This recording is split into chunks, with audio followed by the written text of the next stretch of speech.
Hey guys, it's 3 days until he is risen. Today our story is a dark night in the garden. Let's get started. It says the wind was picking up now, blowing clouds across the moon, shrouding the garden in darkness. Stay up with me? Jesus asked his friends. They said yes, and they waited under the olive trees, but they were very tired and soon fell asleep. Jesus walked ahead alone into the dark. He needed to talk to his heavenly Father. He knew it was time for him to die. They had planned it long ago, he and his Father. Jesus was going to take the punishment for all the wrong things that anybody had ever done or ever would do. Papa, Father, Jesus cried, and he fell to the ground. Is there any other way to get your children back, to heal their hearts, to get rid of the poison? But Jesus knew there was no other way. All the poison of sin was going to have to go into his own heart. God was going to have to pour into Jesus' heart all the sadness and brokenness of people's hearts into his heart. He was going to pour into Jesus' body all the sickness in people's body. God was going to have to blame his son for everything that had gone wrong. It would crush Jesus. But there was something else, something even more horrible. When people ran away from God, they lost God. It was what happened when they ran away. Not being close to God was like a punishment. Jesus was going to take that punishment. Jesus knew what that meant. He was going to lose his Father, and that, Jesus knew, would break his heart in two. Violent sobs shook Jesus' whole body. Then Jesus was quiet like a lamb. I trust you, Papa, he said. Whatever you say, I will do. And suddenly, through the trees, a glitter of starlight flashed off steel.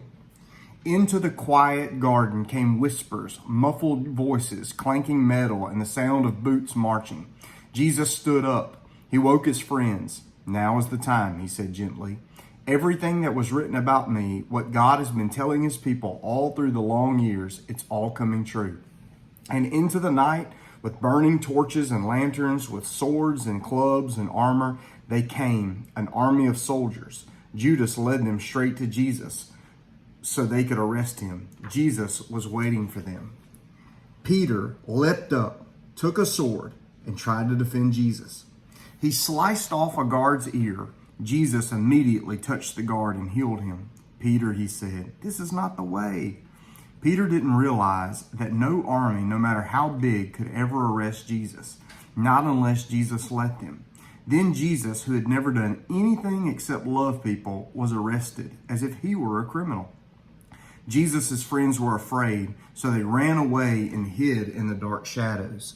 The guards marched Jesus off and took him to leaders. The leaders put Jesus on trial. Are you the Son of God? They asked. I am, Jesus said. Who do you think you are to call yourself God? You must die for calling yourself the Son of God.